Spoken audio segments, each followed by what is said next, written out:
की वीडियो के important question application of trigonometry. यहाँ पर हम एक्सरसाइज 9.1 का क्वेश्चन नंबर 6 लेते हैं। तो यहाँ पर क्या है, ये 1.5 मीटर टॉल बॉय और यहाँ पर ये बिल्डिंग के सामने खड़ा है। ये जो बिल्डिंग है इसके सामने खड़ा है और ये चल करके अब इसकी आइज से यहाँ पर जो एंगल बन रहा है और ये यहाँ से चल करके यहाँ पर आया है, यानी कि बिल्डिंग की तरफ चल करके आया है। तो इसकी आइज से जो एंगल बन रहा है तो ये हमारा एंगल 30 डिग्री है। जब ये आगे बढ़ कर के आ जाता है तो एंगल ये 60 डिग्री हो जाता है। हम इसको नाम दे देंगे ABCD, कुछ भी नाम रख सकते हैं, EFG, इस तरह से। अब उसके बाद ये जो हमारी बिल्डिंग है ये 30 मीटर हाई है, 30 मीटर ऊंची है। ये 1.5 है तो इसके पैरेलल होगी, ये भी 1.5 मीटर होगी। अब उसके बाद ये जो 1.5 ये 30 है, ये 1.5 है, तो ये बाकी जो बचेगी हमारे पास, इसको 30 में से 1.5 माइनस करेंगे, 28.5 मीटर ये बचेगी हमारी। उसके बाद इसको हम यहाँ पर इतने को x सपोज कर लेते हैं और इसे y सपोज कर लेते हैं। हमें बताना है कि जो बॉय वो कितनी दूरी चल करके गया है, इसका मतलब है हमें x की वैल्यू फाइंड करनी है। तो हम सबसे पहले क्या करते हैं, इसमें हम राइट ट्राइंगल लेते हैं। कौन सा, AFE ले सकते हैं या फिर AFD ले सकते हैं, कोई सा भी राइट ट्राइंगल लेंगे। तो लेंगे इन राइट ट्राइंगल, पहले हम बड़ा वाला ले लेते हैं AFD। तो यहाँ पर परपेंडिकुलर अपॉन बेस, तो परपेंडिकुलर अपॉन बेस ये हम लेंगे। तो यहाँ पे tan का फॉर्मूला लगेगा, tan theta equal to perpendicular upon में बेस। थीटा की वैल्यू इस पूरे ट्राइंगल के लिए 30 डिग्री दी है, इक्वल टू परपेंडिकुलर हमारा 28.5 है। और यहाँ पर ये जो हमारा बेस है ये हो जाएगा x प्लस वाई। ये वाली डिस्टेंस x है तो ये भी x होगी, ये y है तो ये भी y होगी, तो ये हो गया x प्लस वाई। अब हम इसे सॉल्व करेंगे। tan 30 की value 1/√3 equal to 28.5 upon x plus y. Cross multiply करेंगे, x plus y equal to 28.5√3 metre. Equation first आ गई हमारी। अब हम ये छोटा वाला ट्राइंगल ले लेते हैं जिसमें 60 डिग्री का एंगल है, AFE। इन राइट ट्राइंगल AFE हमें ध्यान देना है, जो भी ट्राइंगल लें वो राइट एंगल होना जरूरी है। तो यहाँ भी हम परपेंडिकुलर अपॉन बेस लेंगे, तो tan का फॉर्मूला लगेगा परपेंडिकुलर अपॉन बेस tan। यहाँ पर जो एंगल है वो 60 डिग्री है, परपेंडिकुलर हमारा 28.5 और इसका बेस हमारा y हो जाएगा। यहाँ पर हम tan 60 की वैल्यू रखते हैं, √3 होती है, इक्वल टू 28.5 अपॉन में y। क्रॉस मल्टीप्लाई करते हैं, y यहाँ पर आ जाएगा और ये y की जगह पर, y इक्वल टू 28.5 अपॉन में √3। हम क्या करते हैं, इसे रैशनलाइज कर लेते हैं। तो y इक्वल टू 28.5√3, तो √3 से ऊपर नीचे हम मल्टीप्लाई कर लेते हैं तो हमारे पास हो जाएगा 28.5√3। इसको इससे √3 को √3 से मल्टीप्लाई करेंगे 3, तो 3 से इसे डिवाइड कर देंगे। 3 9 जा 27, 3 5 जा 15, तो y की वैल्यू हमारे पास आ गई 9.5√3 मीटर। अब ये हम इक्वेशन सेकंड नाम दे देते हैं। तो ये वाली जो वैल्यू आई है हमारी इक्वेशन फर्स्ट में पुट कर देते हैं। तो हम लिखेंगे put the value of y in equation first from equation second. तो यहाँ पर हम हमारी इक्वेशन है first x plus y equal to 28.5√3। y की वैल्यू हमारे पास x प्लस वाई की value 9.5√3 equal to 28.5√3। x equal to हो जाएगा 28.5√3 माइनस में से ट्रांसफ़र कर देंगे 9.5√3। हम इसमें से माइनस करेंगे तो हमारे पास आएगा 19√3 मीटर। तो यानी कहने का मतलब है यानी कि हमारी जो CG की डिस्टेंस है, लड़का जो है हमारा ये 1.5 मीटर जो लेंथ है इसकी, ये चल करके कितना गया है, यहाँ से यहाँ तक 19√3 मीटर चल करके गया है। ये हमारा इसका आंसर हो गया। हमारा 7th क्वेश्चन क्या है कि यहाँ पर कोई ग्राउंड पर पॉइंट है और इसके सामने ये एक बिल्डिंग है, इसको हमने यहाँ पर ये ग्राउंड हो गया हमारा। अब उसके बाद इसके ऊपर एक ट्रांसमिशन टावर लगी हुई है। ट्रांसमिशन टावर के टॉप का जो एंगल है, टॉप का एंगल हमें 45 डिग्री दे रखा है और ये हमें 45 डिग्री दे रखा है। और उसके बाद में ये वाला जो एंगल है ये हमें ये 45 डिग्री दिया है और ये वाला हमें 60 डिग्री दे रखा है। ये पूरा एंगल 60 डिग्री दे रखा है। तो जो टॉप का एंगल है वो 60 डिग्री है और इसके बॉटम का जो एंगल है वो हमारा 45 डिग्री है। अब यहाँ पर find the height of tower, ये जो टावर है इसकी हाइट हमें फाइंड करनी है। इसे हमने एज सपोज कर लिया और ये बिल्डिंग है, बिल्डिंग की जो हाइट दे रखी है वो 20 मीटर दे रखी है। हम यहाँ पर ये हमें इसे बेस को x सपोज कर लेते हैं इसके ऊपर। तो हमें यहाँ पर ये बताना है कि टावर की हाइट कितनी है। तो इसका हम कुछ भी अपनी मर्ज़ी से नाम लिख लेते हैं, ABCD, इस तरह से हमने नाम लिख लिया। अब हम सबसे पहले ये 45 डिग्री वाला ट्राइंगल ले लेते हैं। लेने को हम 60 वाला भी ले सकते हैं, ये ABC कोई सा भी ले सकते हो। इन राइट ट्राइंगल DBC तो यहाँ पर परपेंडिकुलर अपॉन बेस यानी कि tan का फॉर्मूला लगेगा। tan theta equal to perpendicular upon base tan। Theta की जो वैल्यू हमारे पास 45 डिग्री है, परपेंडिकुलर हमारा कितना है 20, बेस हमने x सपोज कर रखा है। tan 45 की वैल्यू 1 होती है 20 अपॉन x। अब इसे x क्रॉस मल्टीप्लाई कर देंगे, x इक्वल टू 20 मीटर। इसे इक्वेशन फर्स्ट करके छोड़ देंगे। अब हम दूसरा राइट ट्राइंगल लेते हैं, इन राइट ट्राइंगल ABC तो वही फॉर्मूला लगेगा tan theta equal to perpendicular upon base tan theta. अब हमारा ये पूरा एंगल 60 डिग्री है, 60 परपेंडिकुलर हमारा हो जाएगा h प्लस 20, ये पूरी हाइट होगी h प्लस 20 अपॉन में हमारा जो बेस है वो x है। अब हम tan 60 की वैल्यू रख देंगे √3 h प्लस 20 अपॉन में x। क्रॉस मल्टीप्लिकेशन करेंगे √3x h प्लस 20। इक्वेशन हम सेकंड नाम दे देते हैं इसे। अब हम x की वैल्यू इक्वेशन फर्स्ट से पुट करते हैं। Put the value of x from equation first in equation second में रखते हैं। √3 x की वैल्यू हमारे पास है 20 इक्वल टू h प्लस 20। अब हम इसे सॉल्व करेंगे।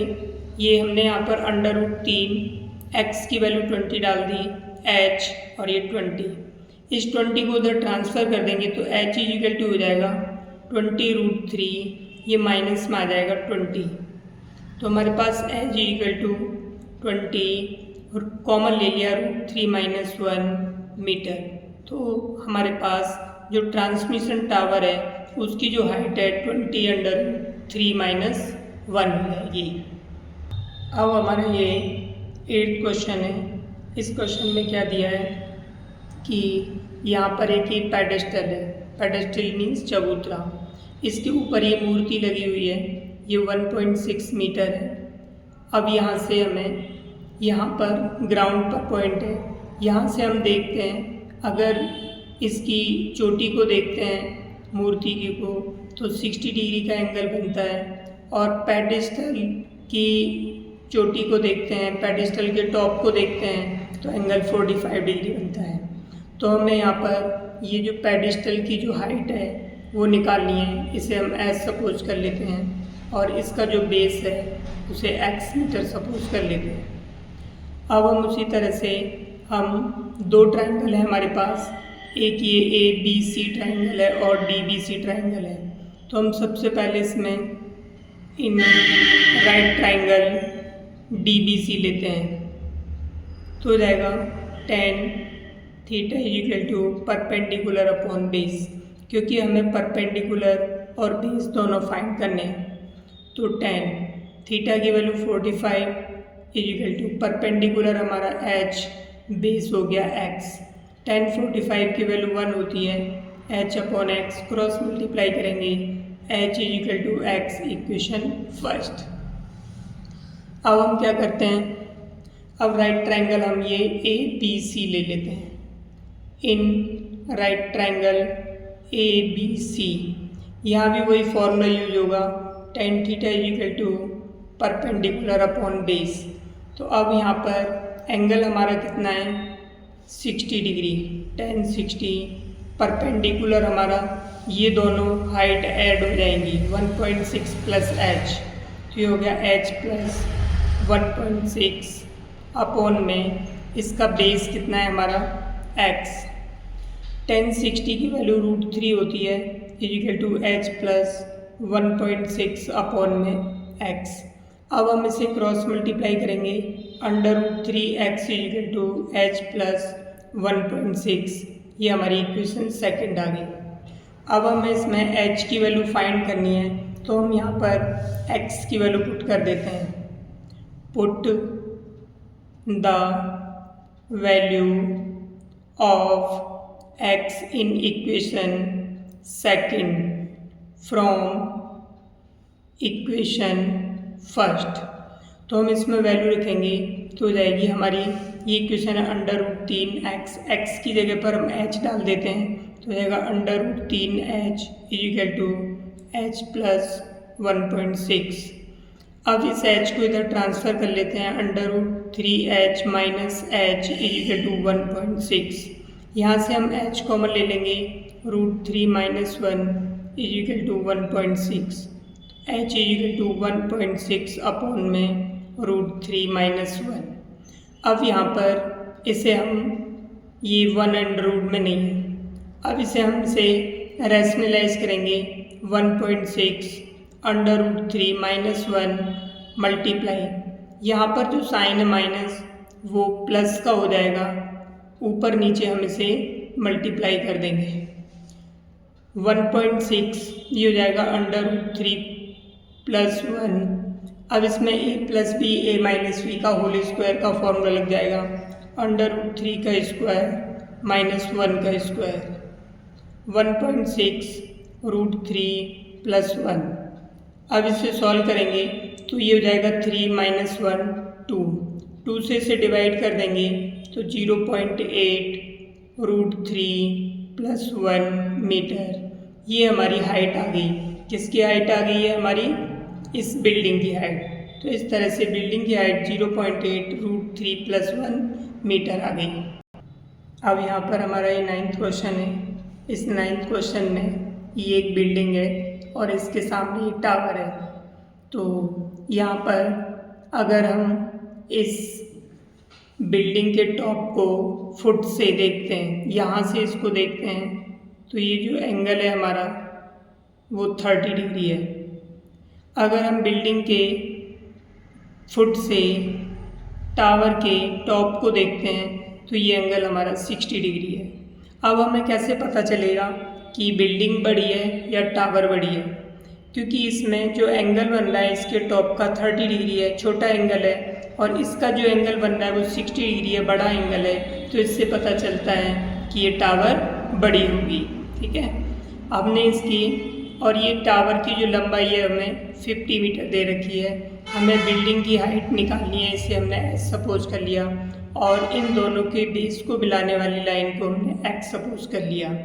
यहाँ पर हम इसका नाम ए बी सी डी इस तरह से रख देते हैं। पता चल गया। इसमें सबसे ज़्यादा कन्फ्यूजन होता है कि बिल्डिंग ऊंची है टावर। तो हम देखते हैं यहाँ पर कि यहाँ से जो एंगल है 30 डिग्री है, छोटा एंगल बन रहा है, तो इसके सामने जो परपेंडिकुलर होगा वो छोटा होगा, और यहाँ पर एंगल 60 डिग्री बन रहा है, तो इसका मतलब इसके सामने जो हाइट है यानी कि परपेंडिकुलर है, इसकी हाइट इससे ज़्यादा होगी। तो हम यहाँ पर कोई सा भी एक ट्रायंगल ले लेते हैं। तो चलो हमने यहाँ पर ए बी सी ले लिया पहले, in right triangle A B C. तो वही फॉर्मूला यूज़ करेंगे, tan theta is equal to perpendicular upon में बेस। तो हमारा यहाँ पर tan की वैल्यू दे रखी है, थीटा की 60 डिग्री, परपेंडिकुलर कितना है हमारा 50, और हमारा बेस हमने x सपोज किया है। tan 60 की value √3 is equal to 50 upon x. X यहाँ आ जाएगा क्रॉस मल्टीप्लाई से, और ये इधर आ जाएगा। तो x is equal to 50 upon √3 metre.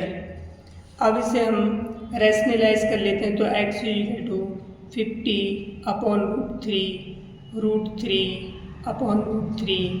तो इस तरह से 50 √3 अपॉन 3 मीटर, ये x की वैल्यू आ गई। अब हम यहाँ पर दूसरा ट्रायंगल लेते हैं, right triangle D C B. In right triangle D C B, तो वही फॉर्मूला यूज होगा, tan theta is equal to perpendicular upon base. tan theta की वैल्यू हमारी 30 डिग्री, परपेंडिकुलर हमारा h हमें मालूम नहीं है, बेस हमारा x। tan 30 की वैल्यू 1 अपॉन √3 होती है, is equal to h upon x। Cross multiply कर देंगे, x is equal to √3h।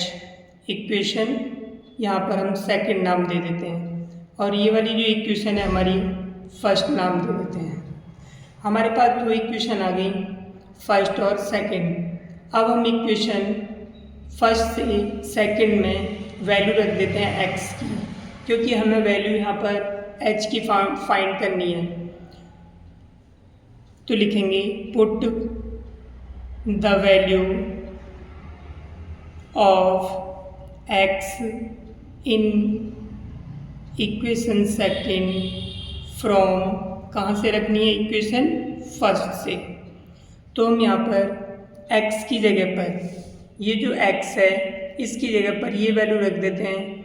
x की value 50 √3 upon 3 is equal to √3h, या √3h। अब हम यहाँ पर इस √3 को इससे क्रॉस मल्टीप्लाई कर लेते हैं, तो हो जाएगा √3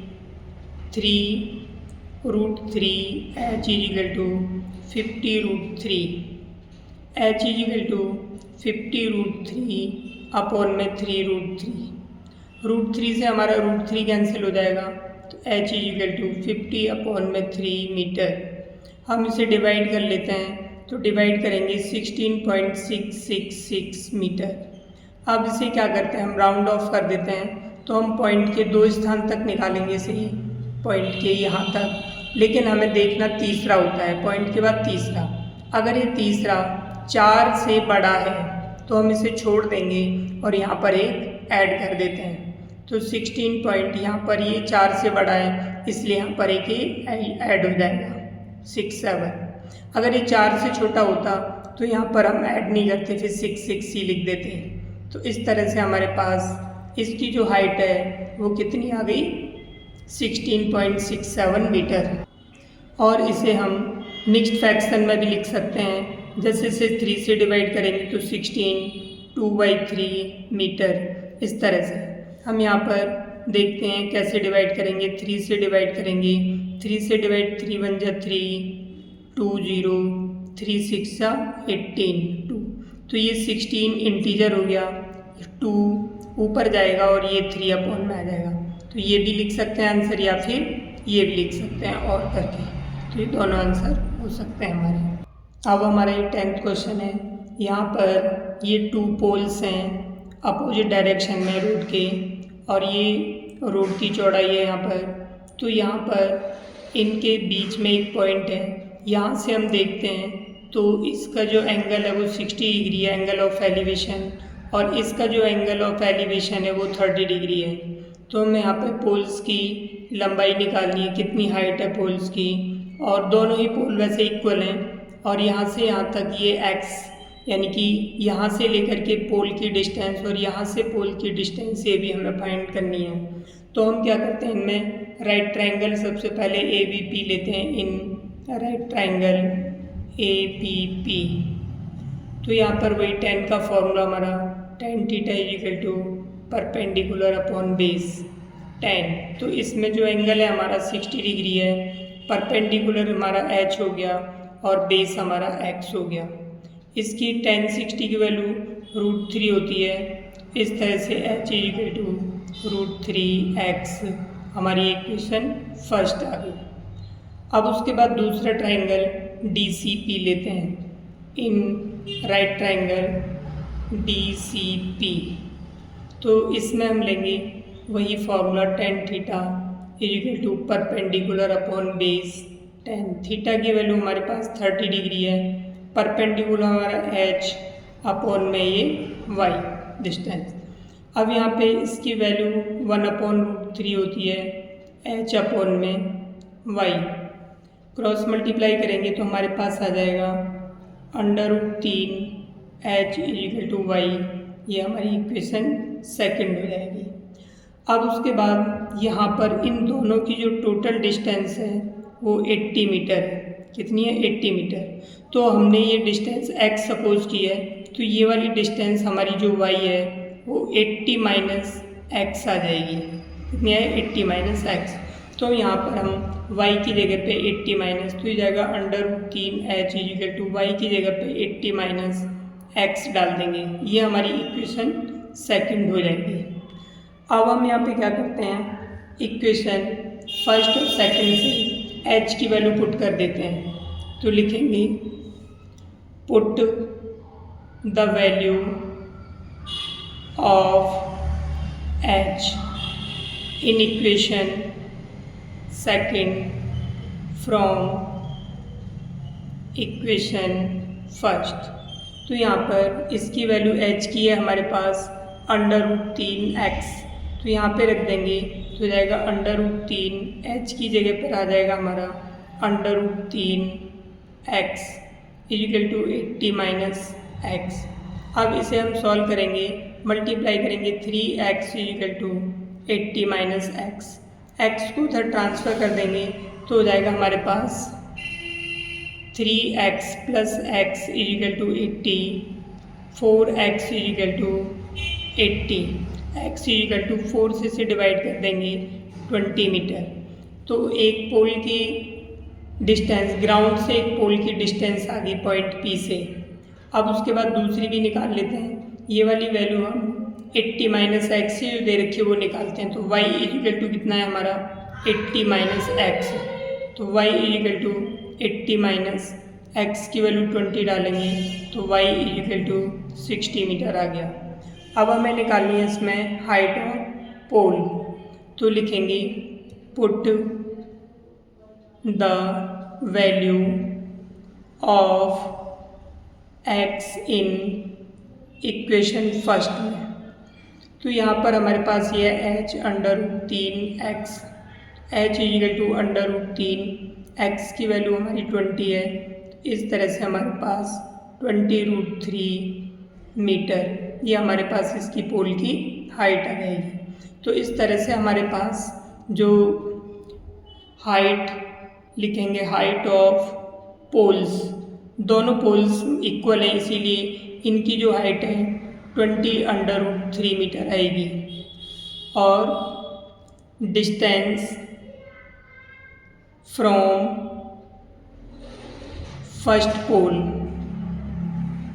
इसे हम फर्स्ट पोल मान लेते हैं, इसे सेकंड पोल मान लेते हैं। तो distance from first pole from the point of ground से उसकी डिस्टेंस तो हमने मानी थी x इक्वल टू ये 20 मीटर। उसके बाद डिस्टेंस फ्रॉम सेकंड पोल